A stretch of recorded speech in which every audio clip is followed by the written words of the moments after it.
j'adore. Tombe dans les entrebâillements des portes. Can I have dinner with this person? Because I was calling him Serge Bourguignon, which got in on his nerves a bit. Then he took me off to Régine's nightclub, and then I said, oh, come on and dance. I pulled Serge onto the dance floor, and he walked on my feet, and I thought, how divine. He actually doesn't know how to dance. He's clumsy, and how sweet is that? And then after that, he took me to Rasputin's nightclub, and he said, I want you all to play on the pavement for this girl, and Sibelius's Valse Triste. And all the musicians, there must have been 15 of them on the pavement, playing the Valse Triste as we got into the taxi. And he's pushed 100-franc notes into all their violins, saying, they're prostitutes like me. And then we bounced into the taxi, and we went off to another place called La Calvados. And there people were doing South American music.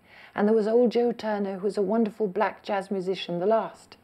And Serge started to play a four-hander with him. And I thought, God, you know, how extraordinary to see someone who's as clever as that. They were doing jazz, they were doing Cole Porter, it was fabulous. And then after that, he said, oh, we'll have a coffee in Les Halles.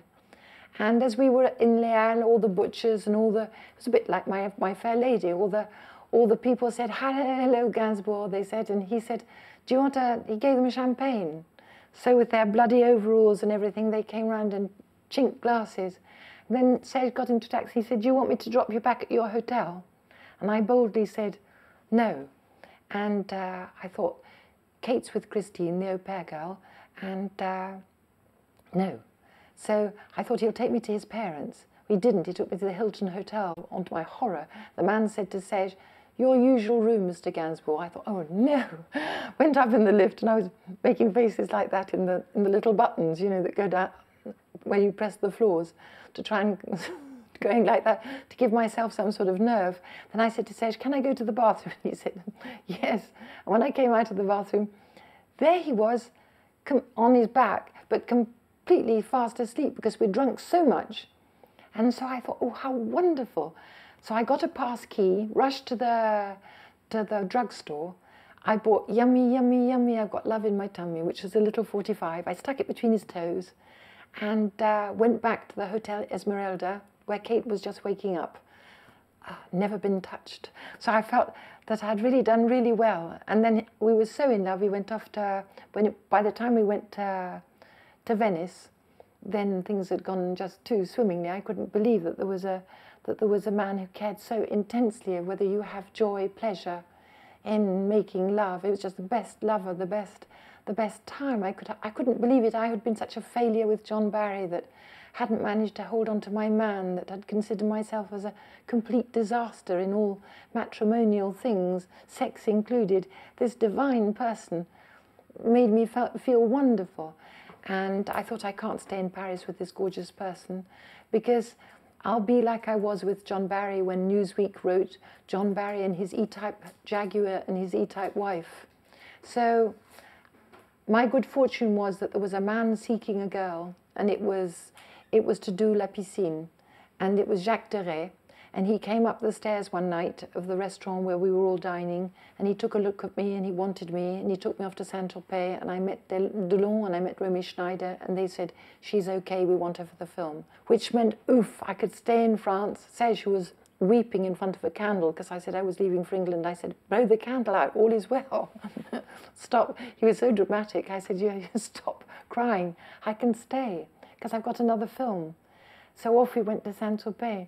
And then after that, I just did film after film, not particularly good ones, apart from La Piscine was very good, but Serge said, you just have to press on. You haven't been asked to do anything definitif in grandeur. So he said, you just press on. And so I pressed on. I did we made Je t'aime moi non plus. So I'd already been Jane Blow Up Birkin in brackets. After that, I was Jane Je t'aime in brackets Birkin.